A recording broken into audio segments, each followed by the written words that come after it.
Cerca Teleeuropa sul tuo Play Store o Apple Store e scarica la nostra app.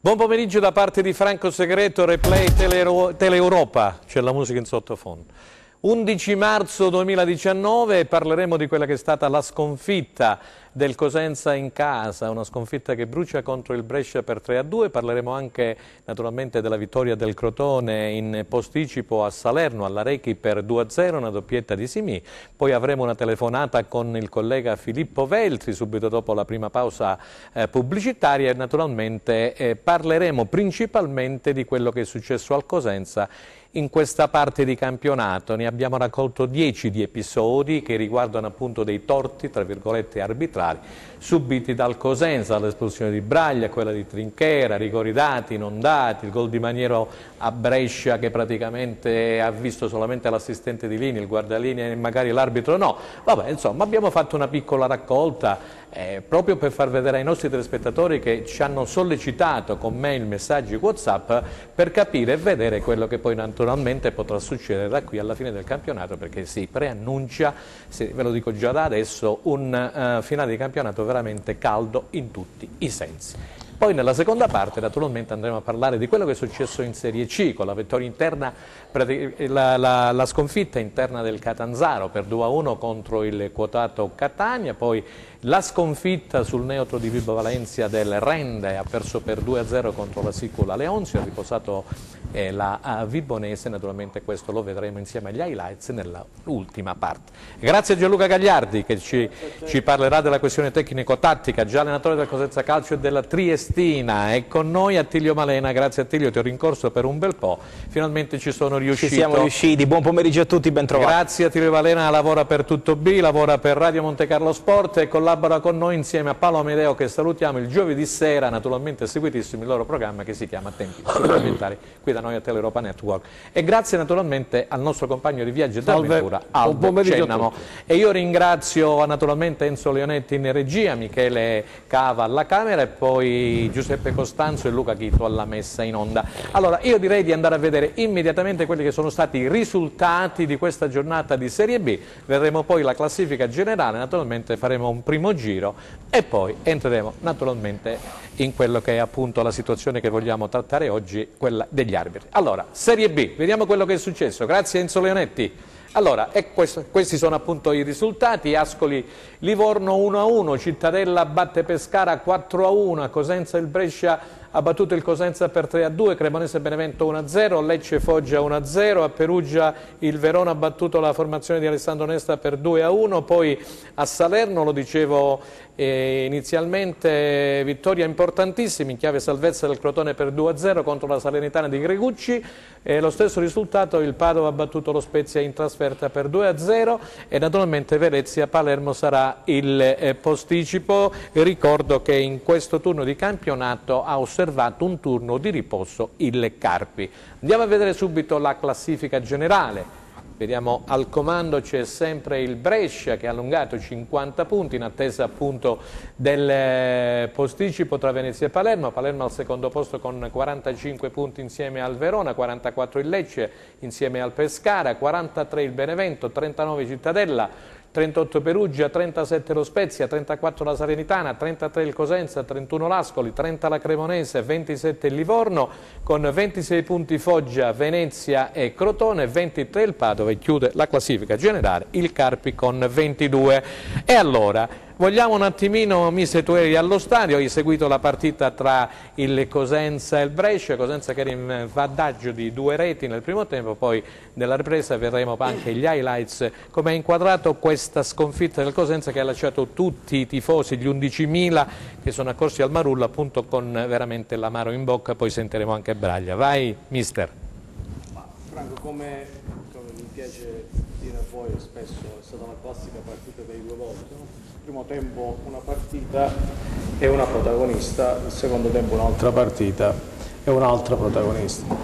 In generale ritengo sia stata una buona partita, dove nel primo tempo il Cosenza ha avuto la meglio perché è stata quasi perfetta dal punto di vista tecnico-tattico. Dal punto di vista tattico ha chiuso le linee di passaggio che portavano a Tonali, non ha fatto giocare il Brescia in mezzo al campo laddove potevano avere la supremazia, non ha creato nessun presupposto tranne dopo il 2-0 su quella palla lì di Torregrossa, mentre quando riconquistavo nella fase di transizione riusciva a creare dei pericoli, anche se spesso e volentieri si è sbagliato l'ultimo passaggio, c'è stato qualche errore di precisione, soprattutto da parte di Baez, creando i presupposti con un gol legittimo che ha creato sia nel primo che nel secondo gol, è stato l'autore dei due cross. Il primo c'è stato il colpo di testa in uscita, il tiro di Bruccini, il secondo bravo Embalo a rubare tempo al difensore. Il secondo tempo è stata un'altra partita perché è successo il contrario, vale a dire il Cosenza si è abbassato un po' troppo, ha lasciato giocare il Brescia, ha lasciato verticalizzare centralmente il Brescia. Parliamo di una squadra, Franco, che ha il miglior attacco con 56 reti, quindi significa una media... che solo Donnarumma ha fatto i gol che ha fatto finora il Cosenza, una media questo dobbiamo dire. Di più di 2 gol a partita. Pensiamo che il Lecce, che se non sbaglia il secondo, ha 42 reti, quindi è chiaro che ha una capacità di realizzazione enorme. Ha giocatori scaltri in area da Donnarumma, ha giocatori esperti per la categoria, attorno a dei giocatori giovani, validi, e mentre nel primo tempo hai lasciato giocare quelli che secondo me erano l'anello debole, cioè i due esterni bassi, il secondo tempo hanno avuto la meglio un po' al centrocampo. Sarà perché siamo calati, come era logico dal punto di vista fisico, sarà che qualcuno tipo Sciaudone ha fatto qualche passo indietro e sta subendo forse quello che è stato un inizio scoppiettante, anche se rimane il giocatore di maggiore inventiva che è il Cosenza. E all'ultimo abbiamo pagato l'eccesso di euforia, al di là degli episodi, al netto degli episodi, Franco, che poi... Vabbè, vedremo gli episodi arbitrali come no, hanno influito, però hanno influito. È chiaro, però il 3-2 è da imputare a un eccesso di euforia che una squadra che deve raggiungere l'obiettivo non si deve permettere. Deve essere importante questa partita per il proseguo, perché il Cosenza ha raccolto un tesoretto che non deve disperdere. Assolutamente. Perché dopo le 3 vittorie consecutive vengono 2 sconfitte non meritate, e quindi quando ti devi salvare il punticino all'88esimo deve essere il minimo. E questo è il Braglia pensiero, che è il tuo ma di chiunque sa come funziona il calcio.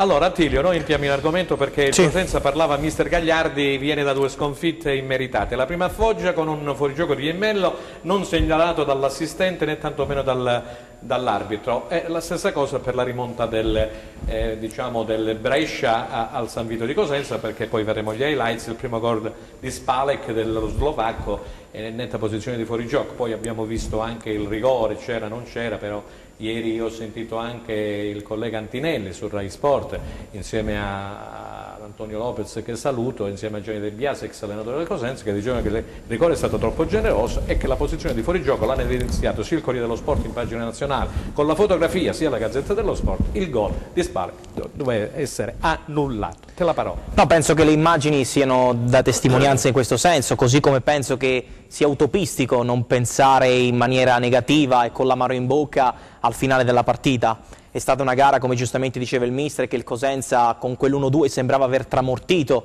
le speranze del Brescia. Ci si aspettava, per dir la verità, un Brescia di grande personalità, un Brescia che poi è salito in cattedra nel secondo tempo, una prestazione figlia anche dell'uscita di Palmiero, una delle poche fonti di gioco che il Cosenza ha. Il Cosenza si è abbassato, come giustamente ha detto il mister, anche in questo caso troppo. Il Brescia è salito in cattedra e, per dire la verità, ha attaccato il Cosenza con maggiore veemenza e con maggiore costanza sin dalla seconda parte del primo tempo. Un Brescia che poi alla fine è riuscito a portare a casa l'intera posta in palio con un gol irregolare per forza di cose e con un fuoriclasse, un'eccezione, un'eccellenza di questo campionato come Alfredo Donnarumma, che sposta gli equilibri inevitabilmente. Un Torregrossa a tutto campo, un Tonali sonoramente fischiato anche per l'episodio che ha visto protagonista, ahimè, Palmiero. Ribadisco, il Cosenza poteva anche approcciarsi in maniera diversa al finale di gara, tra virgolette, accontentandosi del punticino, ma nella sconfitta io penso ci sia anche un segnale di maturità dal punto di vista della squadra, che non si è accontentata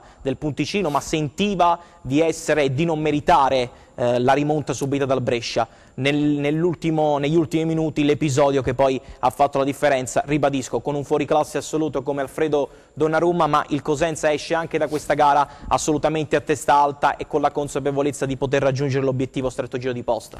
Ricordiamo a tutti gli amici che ci seguono da casa che Donnarumma l'anno scorso diciamo che ha contribuito a portare l'Empoli in Serie A con 23-24 gol. Aldo Cennamo, qualcosina tu, poi andiamo praticamente a vedere gli highlights e parliamo subito dei torti arbitrali. Ho sentito parlare di protagonisti, se mi consentite vorrei dire che c'è sicuramente una protagonista, il Cosenza, e c'è un protagonista che è l'arbitro, perché questa in negativo è l'analisi perché il protagonismo, mentre l'arbitro il primo tempo ha arbitrato in un certo modo, il secondo tempo anche quelli che sono ciechi hanno visto che ha cambiato letteralmente modo di arbitrare, tant'è che il fuorigioco che hanno evidenziato tutti tranne il guardarini e l'arbitro che non hanno visto è una cosa veramente paradossale, che un arbitro e un guardarini non facciano fermare il gioco e annullano il gol. Però capita, quindi il protagonismo è l'arbitro, il Cosenza sicuramente avrà anche le sue colpe, ci mancherebbe, perché poi alla fine la mancanza di Palmiero, non avere in panchina un altro, non dico un altro Palmiero, ma uno che può dettare i tempi di gioco come li sa dettare Palmiero, che sa stare sull'uomo, che sa marcare, che sa contrastare l'avversario, cioè un giocatore completo, manca tutto questo e il Cosenza purtroppo ci ha rimesso la partita. Certo, io avevo detto l'altra volta che quando non si può vincere negli ultimi minuti bisogna essere capaci di sapersi gestire e guadagnarsi anche il punticino, perché col prezzo ci poteva stare, però non me la sento di dire che il Cosenza ha perso la partita, perché il Brescia ha dimostrato tra il primo tempo e i primi 25 del secondo superiore, l'arbitro è stato protagonista in negativo e secondo me è stato in malafede, me ne assumo la responsabilità. E l'arbitro, lo ricordo a chi ci segue da casa, è il signor Dionisi dell'Aquila. Allora, Enzo Leonetti, per cortesia... Recidivo. Andiamo a vedere per cortesia questi episodi che insieme al collega Gianluca Pasqua e tutti gli altri abbiamo montato questa mattina proprio per far vedere, diciamo, quelli che si ricordano di più, no? I torti subiti dal Cosenza partendo dalla prima di campionato ad Ascoli, il gol dell'Ascoli è arrivato sui titoli di coda esattamente al 96esimo con Brosco, con un fallo evidentissimo su Idda non rilevato dall'arbitro. Partiamo appunto da Ascoli Cosenza, grazie.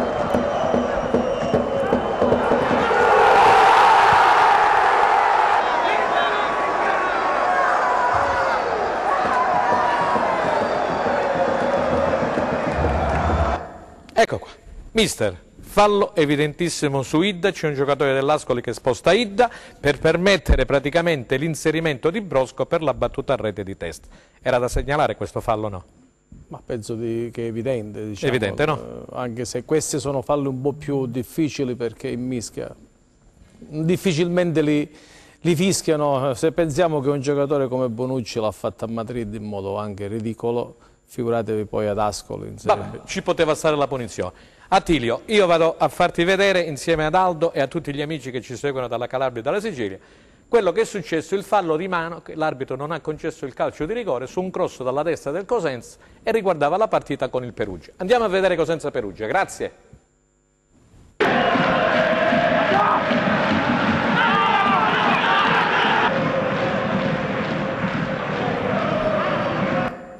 Signori, questo è un fallo da rigore nettissimo che l'arbitro non ha concesso. Lo stesso arbitro. Dionisi di L'Aquila.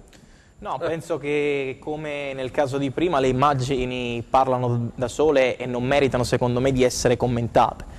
Il fallo è piuttosto netto, anche braccio alzato, ma è pur vero che poi la distanza tra i due calciatori era molto ravvicinata, ma mi sembra che il rigore sia sotto gli occhi di tutti. Aldo, possiamo andare avanti? Andiamo avanti, andiamo a vedere quello che l'arbitro ha concesso, il rigore concesso al Cittadella per quel... Lui ha detto il rigore nettissimo, a noi non è parso quando c'è stata quella spinta di Corsi o pseudo-tale verso un giocatore appunto della squadra di casa del Cittadella. Andiamo a vedere Cittadella Cosenza, Enzo Leonetti, grazie.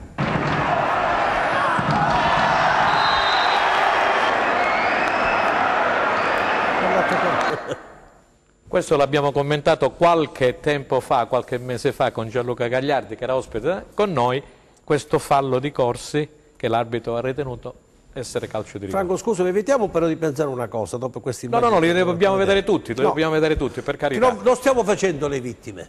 Stiamo evidenziando fatti e circostanze accaduti su un campo di gioco. Sicuramente ci possono anche stare gli errori da parte, sicuramente, perché gli arbitri non sono infallibili, ma vedere errori clamorosi, macroscopici come questo o come quello del Brescia, mi viene il sospetto che c'è qualcosa che non guarda. Allora bisogna fare qualcosa. La società si deve muovere, perché il Presidente ha l'autorevolezza e l'autorità per poterlo fare, per farsi sentire in Lega, non per andare a protestare con tanto per protestare, ma per far capire alla Lega che purtroppo il campionato, il Cosenza se lo vuole giocare sul campo, non ha bisogno di aiuti degli altri, non vuole né aiuti, ma non vuole neanche che gli altri vengano a cosa e facciano i protagonisti. Dobbiamo dire le non cose si possono fare. Noi abbiamo parlato anche col mister basta. e con tutti quelli che si sono susseguiti qua come ospiti, abbiamo parlato di un periodo negativo del Crotone dovuto anche praticamente alle decisioni arbitrali.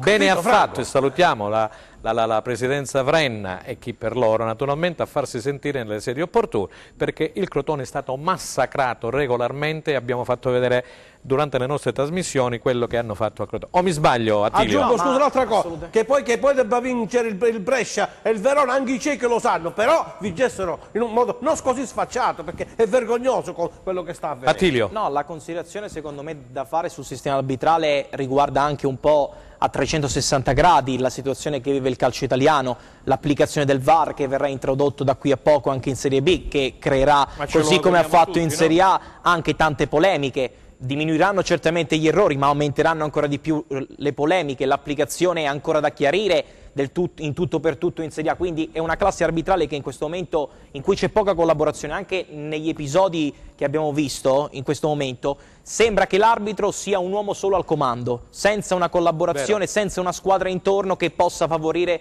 comunque il suo rendimento all'interno del campo. Enzo Leonetti, andiamo a Brescia, gara di andata, su un acquitrino pioveva a dirotto, gol di Maniero, regolare a mio avviso e secondo tantissimi altri colleghi, annullato dall'arbitro. Vediamo di capire il perché. Brescia-Cosenza, grazie.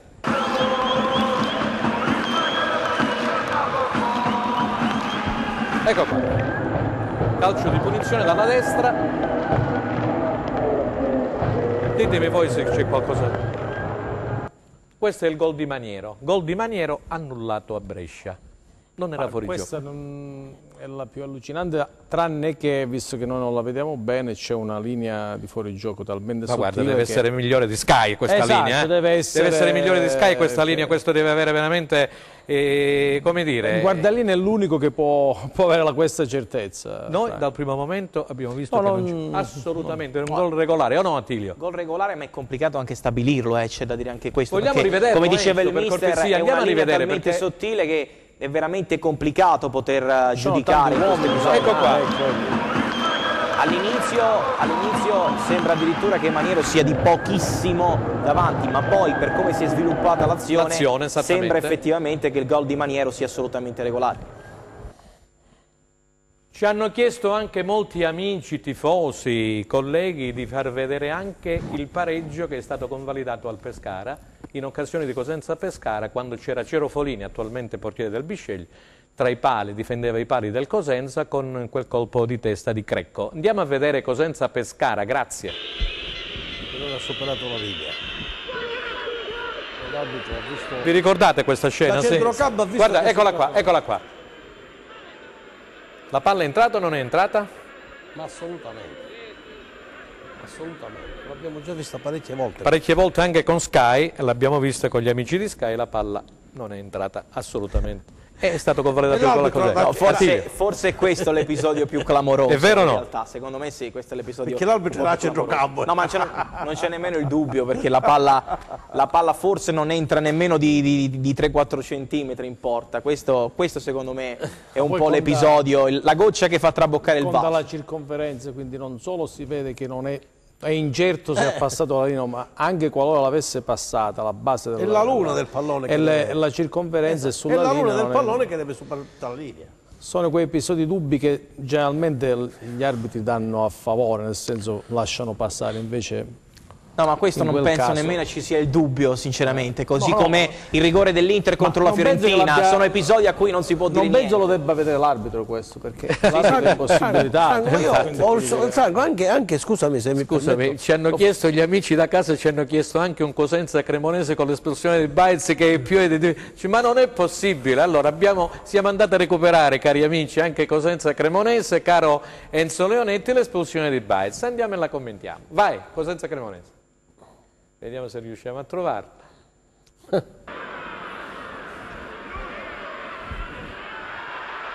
C'è una spinta di Mogos. L'arbitro praticamente che cosa fa? Aveva prima ammonito Baez precedentemente, va a terra. Allora, se questo fanno utilizzo della VAR, Sì. no, ti daranno sempre rigore. E poi toglie il rosso perché era stato precedentemente ammonito. Daranno sempre rigore. Sì. Okay? Perché se parliamo di un fallo che in linea di principio ha lo stesso effetto che ha avuto il fallo di Florenzi in Champions contro il Porto. Okay? Non si sa se arriva o non arriva, comunque ti fanno pagare quella mano sul corpo dell'avversario. Questo è sempre rigore tutta la vita. Qui nell'errore però secondo me può essere, tra virgolette, una giustificazione, Però nel senso che l'arbitro si assume la responsabilità di quello che fa. Uno per volta. Mister Gagliardi una cosa la dice, questo è il rigore a favore del Cosenza. Non mi dai il secondo giallo e mi butti fuori. Assolutamente no. Ma allora c'era il rigore anche su Tutino col Brescia. Se c'era la VAR, ma... se c'era la VAR, probabilmente perché Tutino era in velocità, spalla a spalla, l'avversario l'ha spinto, alzato il gomito. Vedremo pure quello degli highlights. Qui l'arbitro però si assume la responsabilità di sbagliare. Nel senso che sbagliare, hai detto bene, di sbagliare. Può essere, diciamo, tra virgolette, un attenuante dell'arbitro che sicuramente ha sbagliato, lo testimonia le immagini perché la spinta di Mogos effettivamente c'è, ma qui è la decisione dell'arbitro che interpreta come simulazione la caduta di Tutino, quindi si assume, ribadisco, la responsabilità di sbagliare e espellere Baez. Prima di andare in pubblicità, lo vogliamo rivedere il gol che ha subito il Cosenza, come dicevo all'inizio, a Foggia, sconfitta immeritata, calcio di punizione per il Foggia, posizione di Iemmello, numero 9, fateci caso, in netto fuorigioco, l'arbitro ha convalidato. Andiamo a vedere. Punizione. Colpo c'è Dermacu, sfortunatissimo. Se andiamo poi col replay, vediamo che Iemmello va avanti, eccolo là. Partecipa all'azione. E quindi è fuorigioco. Gol da annullare. È parte attiva dell'azione. È vero o no? Il regolamento, se non vado errato, dice che se un calciatore è parte attiva, come diceva il mister poco fa, nell'azione il gol è da annullare. Quindi anche questo, e questo è anche facile, è un danno, perché voglio dire, in direzione il guardialine dovrebbe vedere. Quando ne abbiamo visti fino adesso, Franco? 9. Adesso vediamo il decimo, che sono 2 gli episodi che riguardano appunto Cosenza-Brescia, il gol di Spalek di cui abbiamo parlato, poi vedremo anche gli highlights, e poi il rigore fin troppo generoso concesso dal signor Dionisi al Brescia. Andiamo a vedere, così chiudiamo. Grazie. Brescia-Cosenza, Cosenza-Brescia. Questo è il gol di Spalek e questo è il rigore. Non aspetta, ecco qua. Si c'è buttato addosso, hai visto? Guarda, abbiamo il replay. Replay, vai. Ditemi voi se questo è calcio di rigore. Allora, il primo è un errore secondo me tecnico proprio di posizionamento del guardialino, perché l'immagine da fermo si vede che è in ritardo e non può mai vedere l'avversario. Il secondo, l'unica cosa che mi lascia il dubbio è che nessun giocatore ha protestato, cosa che comunque, sì, è vero, che comunque va fatta. Grazie a Gianluca Gagliardi, restate con noi, abbiamo fatto vedere un po' di episodi perché siamo stati sommersi da mail, telefonate e quant'altro. Diamo spazio alla pubblicità, dopodiché andremo naturalmente a vedere gli highlights appunto di Cosenza e Brescia. Grazie.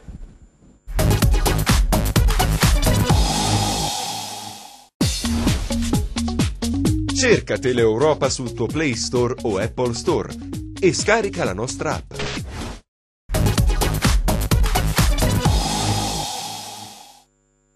Seconda parte di replay, allora io invito la regia Enzo Leonetti a farci vedere gli highlights di Cosenza Brescia, il servizio è stato curato dalla collega Anna Franchino e poi cercheremo di metterci in contatto con il collega Filippo Veltri per telefono. Grazie, highlights.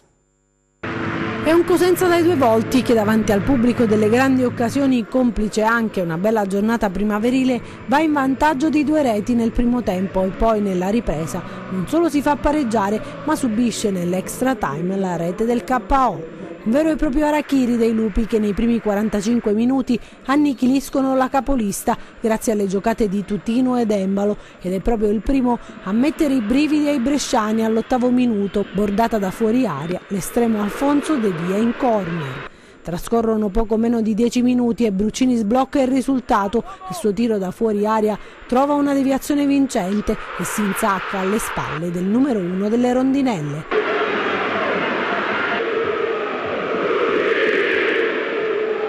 Esplode la gioia del Marulla che pochi minuti più tardi si stropiccia gli occhi sul raddoppio firmato da Embalo. Sul cross di Legittimo irrompe l'attaccante rossoblù che incorna in rete segnando un gol preziosissimo.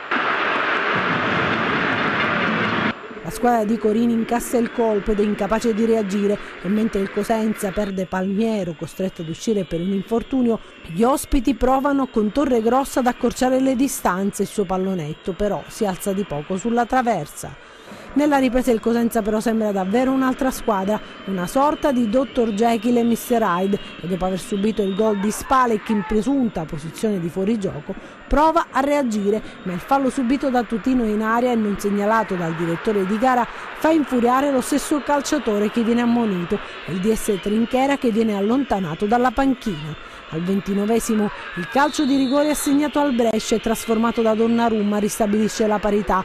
Poi, dopo una girandola di cambi, Garritano spreca una ghiotta occasione da pochi passi e nel recupero gli ospiti riprendono coraggio e mettono a segno anche il KO definitivo con Bisoli. Braglia, anche lui allontanato per proteste, nel post gara se la prende con i suoi e dice bisognava portare a casa almeno il pari. E poi sentiremo anche 2 battute di Braglia. Volevo iniziare con Attilio, abbiamo la telefonata, mi dicono dalla regia, benissimo. Allora, dovremmo avere in linea il collega Filippo Veltri. Pronto Filippo? Sì, ciao, buonasera. Ciao, grazie per essere intervenuto Filippo. Noi abbiamo fatto vedere un po' di episodi perché la gente ci ha tartassato di telefonate, mail, WhatsApp e quant'altro. Sì, li ho visti. E quindi abbiamo messo in evidenza praticamente quelli più importanti, per non parlare, adesso stavamo entrando nell'argomento Braglia perché ho visto che Corini si sbracciava, andava fuori dall'area tecnica, nemmeno redarguito, assolutamente, mentre prima Trinchera poi Braglia sono stati fatti accomodare anzitempo negli spogliatoi. Sentiamo la tua idea. Ma guarda, io sugli arbitri, voi mi consentirete, non è mia abitudine discutere, perché è una questione troppo complicata. Fra l'altro anche gli episodi che avete mandato, alcuni sono clamorosi, altri meno clamorosi, altri francamente dubbi, quindi insomma c'è tutta una discussione che dovrebbe essere impiantata caso per caso, momento per momento. Alcuni dipendono da clamorosi errori tecnici, mi pare che l'ha detto Gagliardi, cioè il fuorigioco del Brescia, c'è il segnalini che era 5 metri più indietro rispetto allo sviluppo dell'azione, per dire, insomma, voglio dire, credo che se ci sono questi elementi, le immagini che voi avete mandato in onda, credo che la dirigenza del Cosenza, il Presidente, si farà sentire nei modi e nelle forme che insomma egli deciderà. Il punto è, però, se vogliamo parlare di calcio, perché insomma a me, torno a ripetere, queste discussioni non mi appassionano, non mi sono mai appassionate nel passato né mi appassionano ora, perché credo che poi ci debba essere qualcosa che vada oltre. E là il punto è, l'avete detto voi, l'ha detto Braglia a fine partita, il punto della partita col Brescia l'hai persa perché a un certo punto non hai avuto l'umiltà necessaria, perché sul 2-2 bisognava fermarsi, bisognava restare fermi e Ricito Gagliardi ancora una volta per pigliarsi il punticino, perché questo è un campionato in cui un punto, come diceva Catalano, un punto è meglio che 0, e quindi un punto dopo l'altro riesce a salire. Credo che noi dobbiamo riacquistare, al di là di ogni cosa, 2 caratteristiche che noi abbiamo sempre avuto, fra l'altro, che sono l'umiltà e la concentrazione, e di giocare partita dopo partita, senza cominciare a fare sivoli pindarici che poi insomma non si capisce dove ci portano. Siamo a 3 punti dai playoff, ma invece siamo a 3 punti dai playout, perché questo è un campionato che è un campionato stranissimo, come noi sapevamo, tutti gli anni è così, si decide fra aprile e maggio. Tenete conto che noi non giochiamo l'ultima partita, tenete conto che tutto questo non è una cosa che gioca a nostro favore, perché poi invece molte situazioni saranno chiarite da qui ad un mese, cioè la griglia dei playoff e la griglia dei play-out, insomma, avranno caratteristiche diverse, quindi noi dobbiamo giocare con umiltà e concentrazione, cosa che voglio dire, non è possibile prendere il gol del 3-2 in contropiede. Benissimo. Cioè, al di là del fuorigioco che c'è, l'avete fatto vedere, quindi punto e a capo, al di là del rigore che non so se c'è, francamente, quello su Tutino o no, e là c'è una palla persa a centrocampo, che non mi ricordo chi era, mi pare che fosse su Tutino, che perde una palla a centrocampo e tu prendi il gol del 3-2 in contropiede, questo è inconcepibile, non è possibile. Noi di questo dobbiamo discutere, dobbiamo discutere di questo. No, Filippo, cioè che la squadra deve avere quelle caratteristiche che ci hanno portato in Serie B, umiltà e concentrazione. Umiltà, sapendo bene che quando giochi contro il Brescia, che è una squadra di una fisicità impressionante, è di tutta evidenza che tu il secondo tempo devi per forza di cose calare e arretrare, cosa che è avvenuta anche in condizioni magari più accentuate rispetto a quelle che noi ci aspettavamo, tutta la fascia di Legittimo. Per capirci, nel secondo tempo è stata una prateria perché Legittimo giocava da solo contro 3 e infatti il Brescia ha giocato solo su quella fascia. Giusto. Però queste cose noi le sapevamo e dobbiamo riacquistare a partire da venerdì, perché poi non è che noi possiamo continuare a ragionare sul rigore che non ci è stato dato, o fuorigioco, l'espulsione e compagnia cantante, intanto venerdì tu giochi. Giusto. Intanto dopodiché hai il Palermo in casa. Dopodiché vai a Lecce, allora dobbiamo sapere bene quali sono le cose, dobbiamo sapere bene che se non ritorniamo con i piedi per terra, saldamente per terra, ci saranno problemi, altro che playoff. Benissimo, allora vediamo un attimino chi vuole intervenire, perché Filippo la pensa come la penso io, nel senso che giustamente la gente ci ha telefonato, ci ha tartassato, ci ha detto stiamo subendo, allora dal punto di vista giornalistico guarda, io capisco quello che Vai Aldo. Filippo, sono Aldo Cedam. Io capisco quello che tu hai detto e comprendo, sono d'accordo in parte, però io sono dell'avviso che è vero, il Cosenza negli ultimi 10 minuti si doveva sapere gestire, il Punticino ci avrebbe fatto comodo, però i condizionamenti per un 2-0 poi diventato 2-2 immeritatamente, perché l'arbitro ci ha messo del suo, hanno secondo me condizionato anche psicologicamente i giocatori che sono visti sfuggire una partita senza che il Brescia la meritasse, perché il Cosenza, se l'arbitro avesse visto il fuorigioco e non avesse dato un rigore dubbio, detto da tutti, non da me, da giornali a livello nazionale ed europeo, Gazzetta dello Sport, Rai 2 e via dicendo, probabilmente la partita l'avremmo vinta. Allora il condizionamento c'è stato, il Cosenza ci ha messo su, però se non c'è il condizionamento il Cosenza la partita la porta a casa.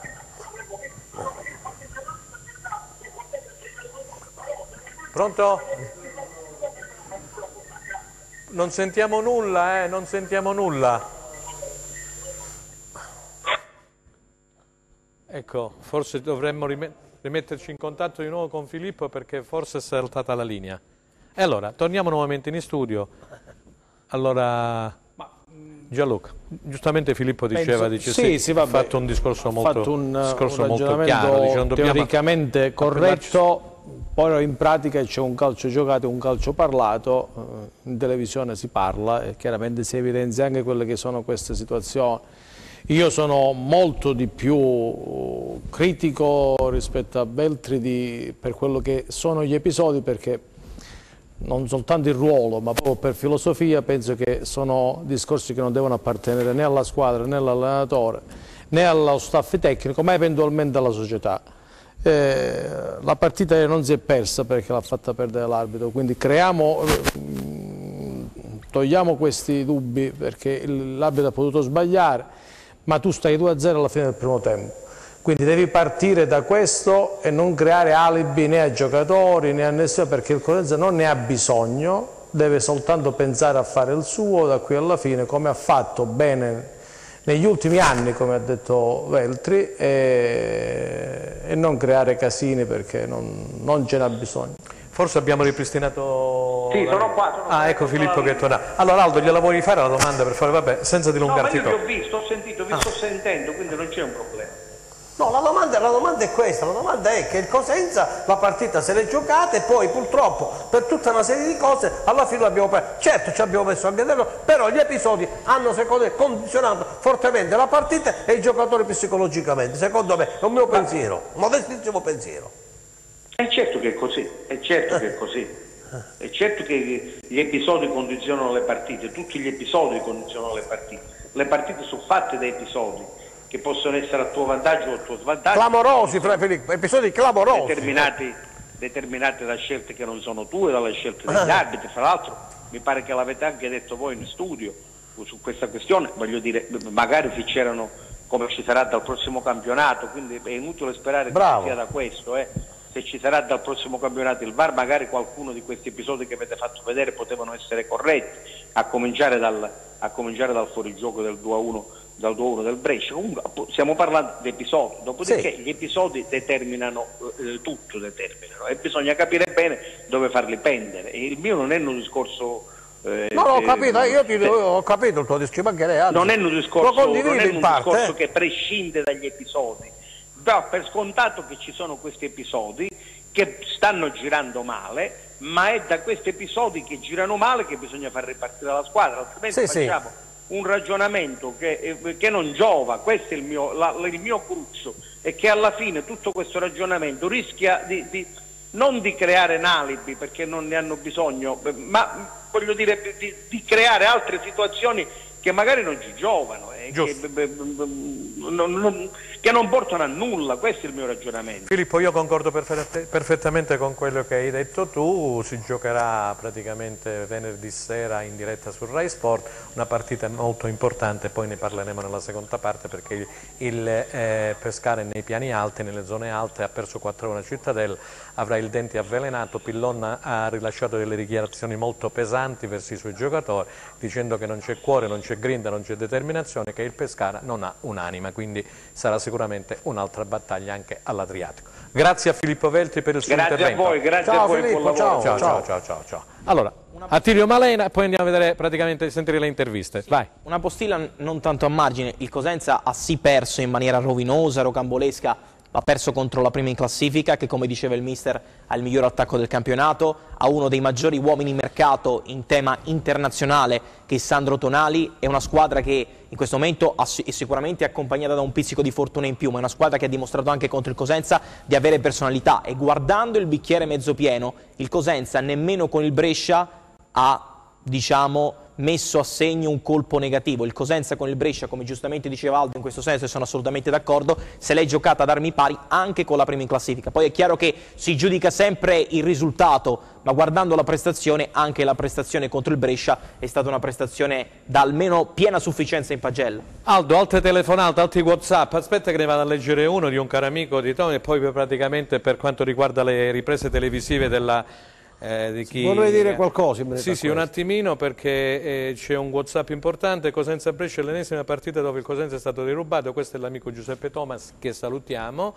La classifica è tranquilla al momento e gli scontri diretti anche, ma la situazione comincia ad essere purtroppo pesante. Forza Lupi sempre e comunque, eccetera eccetera. Quindi salutiamo Giuseppe Thomas, che è sempre attento, preciso e puntuale alla sua famiglia. Vai Aldo. Che io si parla di Ceba, non si inquadra questo, non si inquadra quell'altro. Io sono uno che vedo tutte le partite, quindi seguo la Serie B tramite DAZN e quindi vedo l'immagine, però sono un po' deluso per la verità, perché una cornice di pubblico di 11.000 spettatori meriterebbe una panoramica di una telecamera per far vedere il pubblico, la bandiera, la scenografia, perché è stata bellissima dal punto di vista scenografico. Cioè, ho visto delle immagini, per esempio, dove il pubblico di Cosenza la televisione non l'ha mai fatto vedere, lo ha quasi oscurato, ha fatto vedere all'inizio soltanto l'immagine. Mi pare di aver visto questo nei filmati dei tifosi, dei 200 tifosi del Brescia, quindi pregherei anche questi signori che ci trasmettono tramite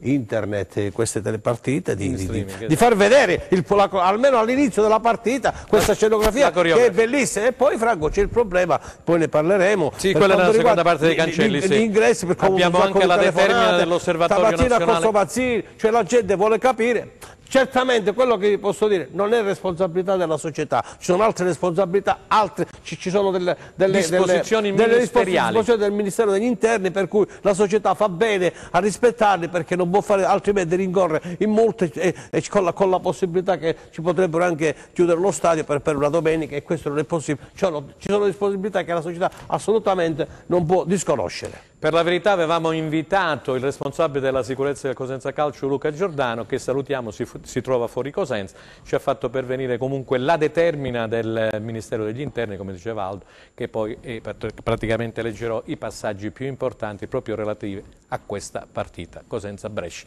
Allora, vogliamo andare a sentire in solennetti per favore quello che hanno detto sia Braglia che Corini, le interviste, grazie.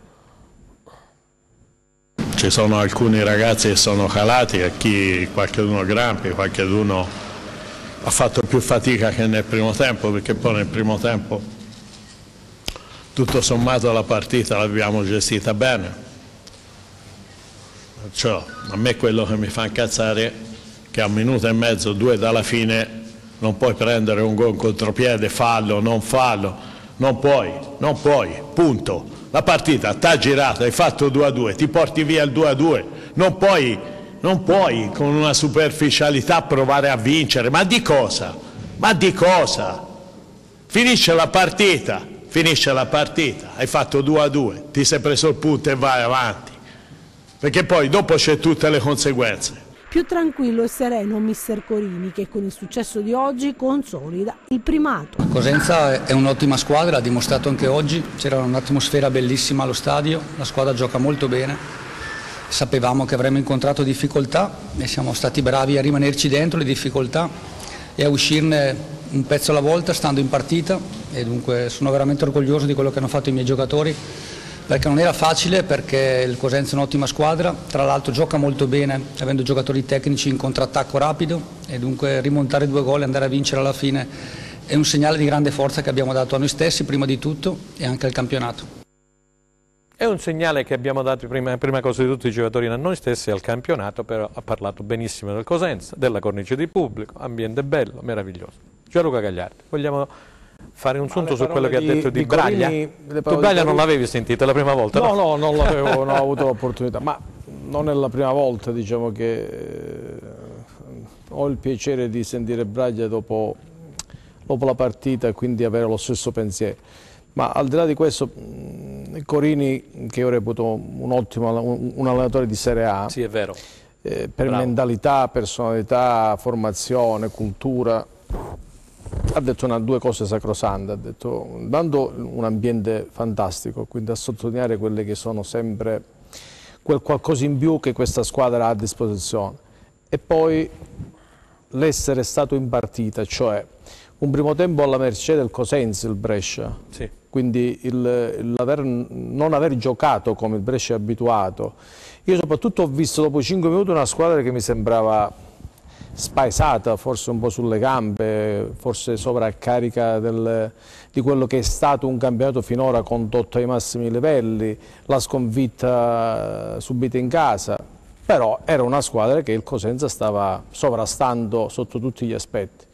Il secondo tempo ha avuto una trasformazione, ripeto, anche agevolata inconsciamente dal Cosenza, che non tanto perché si è abbassato, perché questo è naturale, sta nella natura del gioco del calcio, la squadra che insomma deve necessariamente rincorrere, deve necessariamente spingere per recuperare, condiziona e l'avversario deve subire questa reazione della squadra. Ma l'atteggiamento cosa significa? Mentre nel primo tempo il Cosenza attaccava sul possessore di palla, adesso lo guardava. Sono 2 cose diverse, quindi significa dare la possibilità e la giocata all'avversario, che facevano sempre in verticale, la prima, la seconda. Dato che sono giocatori che lo fanno con fisicità, con le 2 mezzale, ma anche con rapidità i 2 attaccanti e la mezza punta, diventa difficile poi tenere alla lunga questo modo di giocare che ti entra dentro e te lo fa centralmente. Benissimo. Cosa mi aspettavo, giusto per parlare io poi ti voglio calcio. girare la domanda che ha detto Filippo. Ha parlato... ero convinto, giusto una cosa, ero convinto che si facesse questo cambio, come ha sempre fatto, ma ieri lo richiedeva perché le 2 punte, magari mettersi un po' più coperto e coprire le vie centrali con il terzo, quindi Dorazio, laddove diceva anche Filippo Aldo, ha parlato che c'è una prateria perché c'era la catena di destra, che io ho sottolineato anche sul Corriere dello Sport, che era formata da Sabella e da Bisoli, che hanno creato non pochi grattacapi al Cosenza su quella fascia, quindi lì su Dorazio posso essere d'accordo. Dorazio, per dire, comunque mettere poi legittimo a stringere, ma questo non significa, non è nessuna critica, attenzione. No, non si fa per parlare. Lungi da me. Stiamo dicendo, parlando di calcio, dopo aver parlato di altro, di quello che poteva essere una difesa diversa da quello che ha attuato il Cosenza, perché tale è stata, ma che una cosa è farlo con Sciaudone, così ci capiamo, al limite dell'area o in area, una cosa è farlo con un difensore di ruolo. Prima si dibatteva, prima si dibatteva sui voli pindarici, sull'obiettivo playoff, ma le parole di Braglia fanno capire, qualora ce ne fosse bisogno, Filippo, che il gruppo non ci ha mai pensato, il gruppo è saldamente con i piedi per terra, forse ogni tanto è chiaro che quando c'è un pubblico così trascinante, poi è chiaro che ti fai trascinare, no, mister?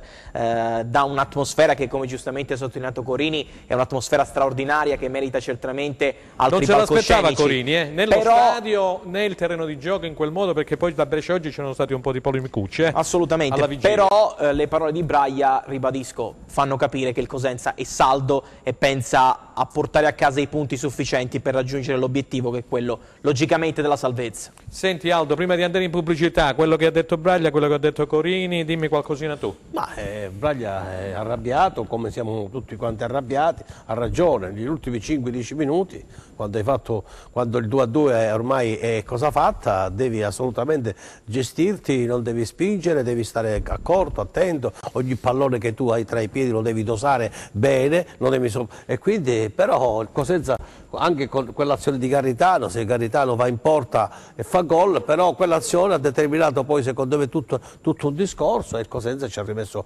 i 3 punti. È chiaro che adesso abbiamo un calendario 4 partite in casa, 5 fuori casa. Dobbiamo fare 41 punti, Franco, perché ieri con i risultati ieri un pochino la soglia si è secondo me alzata a 41-42 punti. Sì, poi vedremo nell'altra parte, andremo a parlare del Crotone. Il Cosenza li può fare, però con i piedi per terra, giocare con il coltello tra i denti, non mollare mai, partita dopo partita, e vedremo che alla fine il Cosenza resterà in Serie B. Benissimo, poi parleremo del Crotone. Pubblicità è stata con noi, linea alla rete, grazie.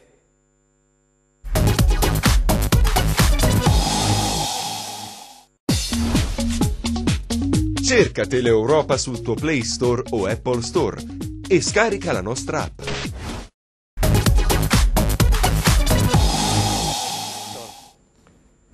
Allora, rieccoci per la terza parte. Dobbiamo chiudere con i cancelli perché c'è stata tanta gente che praticamente, lo dicevamo prima, è entrata intorno alle 3:20, 3:22, ha perso il primo gol del Cosenza, non lo ha visto, però c'è una determina, come dicevamo poco fa, del Ministero degli Interni e dell'Osservatorio Nazionale sulle Manifestazioni Sportive, che parla appunto Cosenza insieme ad altre partite di partita a rischio, quindi doveva essere raddoppiato il discorso degli steward, così come il metal detector, e naturalmente si perde del tempo. Aldo questa mattina è stato fermato in centro città da molti tifosi, dice fai da portavoce, ecco, a te do la parola, poi leggo la determina. No, la cosa è che io ho letto anche la determina che è stata fatta al Ministero degli Interni, che esclude per responsabilità diretta della società, perché la società deve adempiere a quelle che sono poi le disposizioni che vengono emanate. È chiaro però che c'erano genitori con bambini, con ragazzini piccolini che hanno rischiato di restare schiacciati, e allora bisogna vedere un pochino come risolvere, se si può aprire magari un'altra porta oppure si possono aprire leggermente prima le porte, perché adesso ci sarà tanto pubblico al San Vito, perché adesso abbiamo partite importantissime, il pubblico verrà sicuramente al San Vito a godersi, però questa situazione bisogna allora sensibilizzare, se possibile, il questore, il prefetto, non so chi, per vedere se si può arginare questa cosa, oppure aprire le porte al posto di un'ora, 2 ore prima, 3 ore prima, così la gente sa che c'erano aperte le porte, si gioca alle 3, all'1 o a mezzogiorno e si entra tranquillamente. Però è un problema che la società non può risolvere se non tramite qualche cosa che arriva dall'alto. Aldo, io ti leggo il passaggio significativo, poi andiamo avanti, perché però noi dobbiamo dirle sempre l'Osservatorio cose. Nazionale delle Manifestazioni Sportive del Ministero degli Interni per l'incontro di calcio Cosenza-Brescia. connotato da elevati profili di rischio, si suggerisce l'adozione delle seguenti misure organizzative. Vendita dei taglianti ai residenti nella provincia di Catanzaro solo se in possesso di tessere di fidelizzazione, provincia di Catanzaro addirittura parla, del Cosenza Calcio, c'è qualcuno a Catanzaro potrebbe avere anche l'abbonamento del Cosenza o viceversa venire a vedere la partita, o del Brescia Calcio sottoscritto prima della presente determinazione. Implementazione del servizio di stewarding ed infine rafforzamento dei servizi anche nelle attività di prefiltraggio e filtraggio come previsto da specifiche disposizioni. Io capisco diversamente però così, Franco. Cioè, praticamente il Ministero ti ha suggerito di incrementare esatto, proprio in funzione, dato che non si gioca di domenica che è un giorno festivo, ma si gioca di sabato che è un giorno lavorativo. Cioè ti hanno detto, quelli della provincia di Catanzaro solo c'hanno in possesso la testa di fidelizzazione. I bambini vanno comunque a scuola ed escono non prima dell'1 all'1:30, si deve prevedere un afflusso di 10.000 persone, deve mettere in condizioni di poter entrare comodamente dalle 2 in poi. Sì, ma ci sono i metal detector quando le partite sono a rischio, caro mister, quello è il problema, si perde il allora la società potrebbe aprire magari mezz'ora prima, un'ora prima. Ma anche a noi controllano la tribuna numerata. Però bisognerebbe andare un po' prima per entrare allo stadio, tutto qua. Però io ho letto praticamente quella che è la determina degli interni. Allora, Attilio Malena, vogliamo introdurre, giusto era perché è anche lì ci hanno segnalato questa situazione, insieme ai colleghi anche di Gazzetta del Sud eravamo lì, vedevamo ste file. Allora, introduciamo il Crotone, bella vittoria del Crotone in trasferta ieri alla Reca di Verona, alla Reca di Salerno per 2-0, doppietta di Simi. Assolutamente, se poteva essere un'indicazione, ieri è arrivata la sentenza, il Crotone gioca meglio fuori casa che in casa, dimostrando di tenere a bada una squadra sì discontinua ma comunque di grande livello come la Salernitana. Tra l'altro in queste ore si sta dibattendo all'interno della società campana sulla posizione di Angelo Adamo Gregucci, che a rischio esonero si valuta il ritorno di Leonardo Menichini o una possibile soluzione interna, ma la prestazione del Crotone di ieri è frutto sicuramente di una predisposizione a livello tattico che vede appunto il Crotone manifestarsi meglio fuori casa, il Crotone che è libero di ripartire quantomeno in contropiede, ha gestito perfettamente le situazioni di ripartenza, prima agevolato da un gol straordinario su sponda perfetta di Nalini, un gol fantastico di Simi e poi successivamente da qualche errore di troppo di Migliorini che logicamente ha favorito il Crotone. Il Crotone ne ha approfittato, così come la gara di Foggia, non solo con lo stesso punteggio ha vinto, ma si è anche sviluppata in maniera molto simile, con Barberis al centro del gioco, con Rodin sempre grande protagonista e con una gestione dei 90 minuti perfettamente sincronizzata anche da parte di Mistenstroppa. Una vittoria da cui sicuramente si deve ripartire contro, ribadisco, una formazione assolutamente di qualità ma troppo discontinua a mio avviso attualmente per ambire ad una posizione stabile all'interno dei playoff. Ok, Enzo Leonetti, allora mi mandi per cortesia il servizio del collega Gianluca Pasqua proprio sulla partita vinta dal Crotone a Salerno per 2-0. Grazie, Salernitana Crotone. Un'altra buona prestazione del Crotone premiata dal successo in casa della Salernitana. I padroni di casa durano 10 minuti, una sfilata iniziale nata sulla spinta di Iallo e Casasola che non basta a portare in vantaggio gli uomini di Gregucci. Poi l'acuto degli ospiti, Nalini, stretto tra i centrali campani, fa sponda per Simi che vede Micaio un po' avanzato e lo fredda con un piattone da 30 metri. Settimo gol per il nigeriano che sta tenendo a galla il Crotone in una stagione molto particolare. Il gol aiuta l'11 di Stroppa a mettere ordine tamponando la reazione della Salernitana e pungendo grazie al pressing asfissiante di Simi che libera Benali davanti alla porta. È l'occasione per raddoppiare che il libico spreca non riuscendo ad evitare l'uscita disperata di Micai. Poco male, nella ripresa si concretizza il doppio vantaggio, ancora grazie a Simi che, servito in profondità da Mashak, sigla l'8ª rete stagionale mettendo in cassaforte il successo esterno alla Rechi. Solo sullo 0-2 la Salernitana si sveglia e alza il baricentro provando a riaprire la gara. Cordaz è attento e smorza ogni tentativo preservando il doppio vantaggio fino al 95esimo. E allora complimenti al Crotone che ha vinto questa partita importante, lo diceva anche Stroppa nel post gara ai fini della salvezza, a 26 punti. Mister, che significato ha? Mi pare che il Crotone abbia iniziato, voglio dire, un periodo positivo, ha vinto in casa con il Palermo, ha vinto praticamente, ha fatto 6 punti nelle ultime 2 partite, no? Sì, è una conferma di quello che abbiamo già detto in altre circostanze e in altri periodi. È un campionato talmente livellato dove le motivazioni, lo stato di forma in quella partita fa la differenza. Crotone ieri ha raggiunto il risultato secondo me perché oltre a questi fattori che sono sempre determinanti ha messo in campo maggiore equilibrio nella formazione Stroppa, sia in entrambe le fasi, perché se si vuole cercare di raggiungere un risultato, l'equilibrio è fondamentale. Allora, se voglio fare un 3-5-2 equilibrato e metto gli esterni, Firenze, con tutto il rispetto, che è un giocatore tecnico, magari anche una buona corsa, ma sicuramente nella fase di non possesso fa più fatica rispetto a uno che è più difensore, così come in mezzo al campo Benali, Rodien. Io ieri ho visto Rodien formato giocatore importante, cioè allungava la squadra quando prendeva palla, rientrava alla stessa velocità e con la stessa efficacia, cioè, sono quei giocatori, ecco, che dovevano e dovrebbero fare la differenza in questo Crotone. Poi Simi, come ha detto giustamente il nostro amico Attilio, Attilio è un giocatore che è strano proprio perché, nonostante l'altezza, nonostante la fisicità, fa meglio con i piedi che con la testa. Lo ha dimostrato l'anno scorso, ahimè, in quella famosa rovesciata contro la Juve. L'anno scorso è stato? Sì. Sembra passata una vita, però pure l'anno scorso. L'anno scorso. Attilio, senti, mi dici qualcosina dei fatti di Foggia, per cortesia? Apriamo subito una piccola parentesi, poi diamo la linea naturalmente ad Aldo per parlare del Crotone. Padalino esonerato a Foggia, Grassadonia mi pare che stia per arrivare, è già arrivato. No, è già arrivato, Gianluca Grassadonia torna sulla panchina del Foggia, ma in retroscena da svelare sul Foggia, purtroppo da condannare le violenze subite dall'auto di Iemmello non è calcio, cioè è inutile girarci intorno. La parte sana dei tifosi del Foggia, che sono sempre il 12° uomo in campo, si è ampiamente dissociata da questi gesti che hanno poco a che fare con il calcio, ma entrano poi nell'ambito, secondo me, della delinquenza. Il Foggia ha cambiato nuovamente guida tecnica, il feeling tra Luca Nember e Pasquale Padalino non si era mai formato, non c'è mai stato, nonostante le smentite di rito. Padalino ha pagato questa vicenda e di questo scarso feeling, a mio avviso, ne ha risentito anche la squadra. Una squadra che attualmente è quella probabilmente che sta peggio per la lotta a non retrocedere, che non è abituata a lottare per questo tipo di obiettivo, una squadra che è stata costruita con grande qualità, ma una qualità che oggi non si è mai vista. Da Iemmello a Galano il Foggia ha delle grandi potenzialità, ma siamo arrivati quasi nel rush finale di campionato e un Foggia convincente, ahimè, non si è mai visto. Se le altre squadre corrono, il Livorno, il Padova, il Carpi, sono tutte formazioni in salute, quella, ripeto, che sta peggio secondo me è proprio il Foggia. Ok.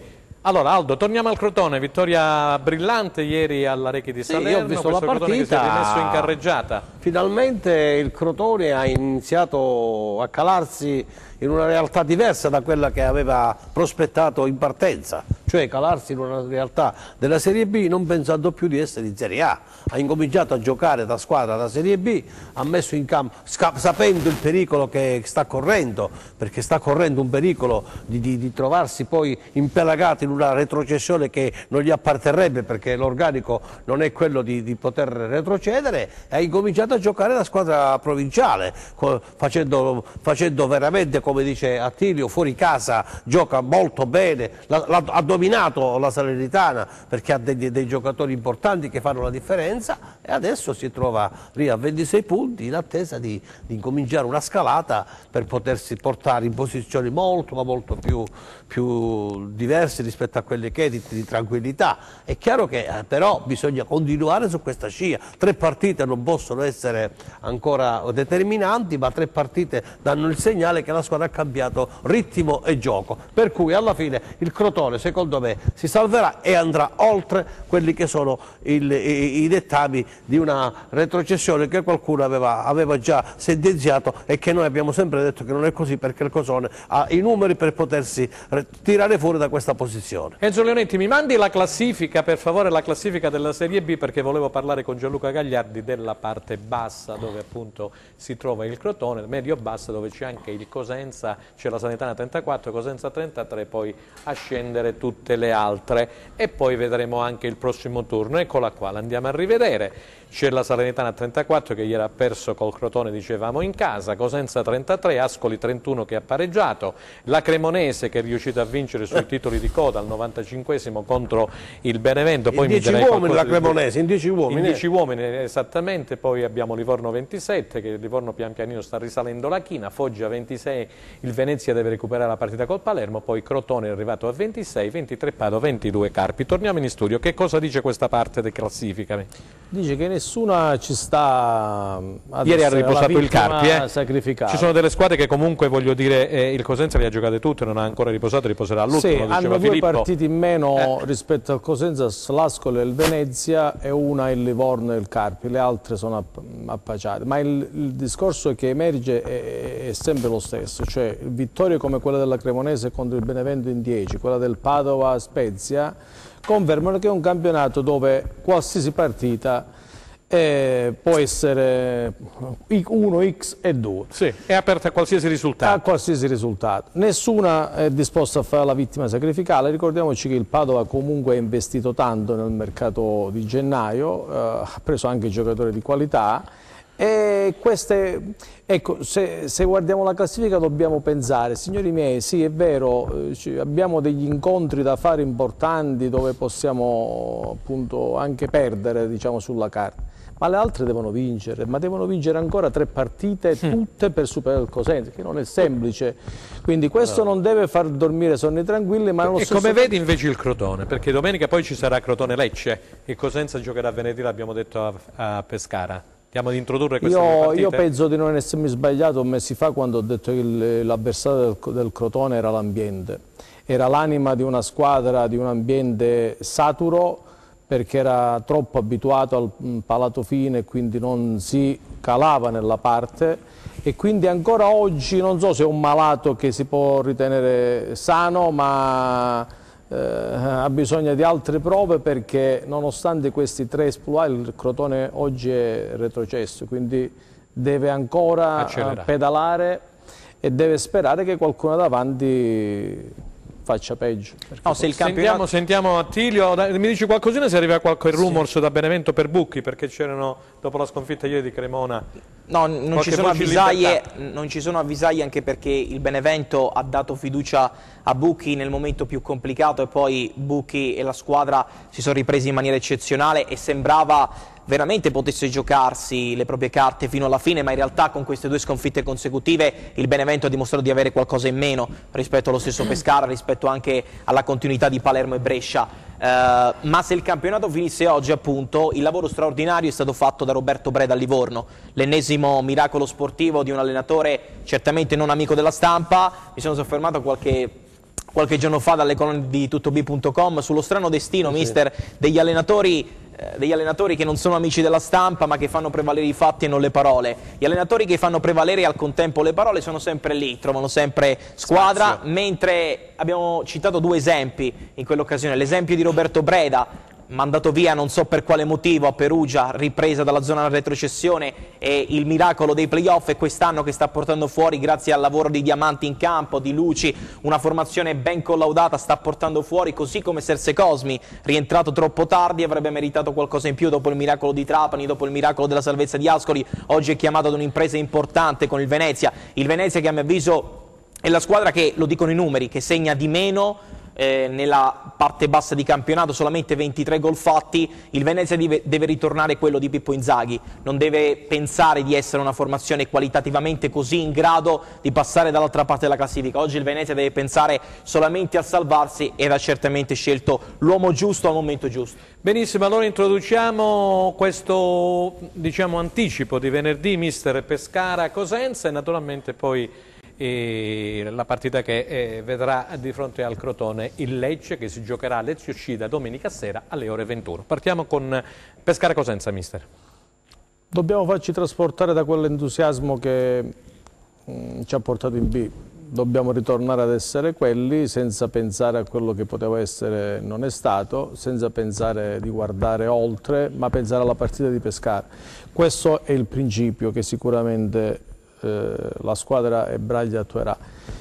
Dal punto di vista, ecco, della difficoltà, è chiaramente una partita ad alto indice di difficoltà, perché il Pescara in casa comunque ha fatto numeri importanti, ha un gioco prettamente portato all'attacco, ha giocatori di qualità davanti, e bisogna avere coraggio e non fermarsi, perché il Cosenza ha fatto 6 partite senza subire gol, se non sbaglio.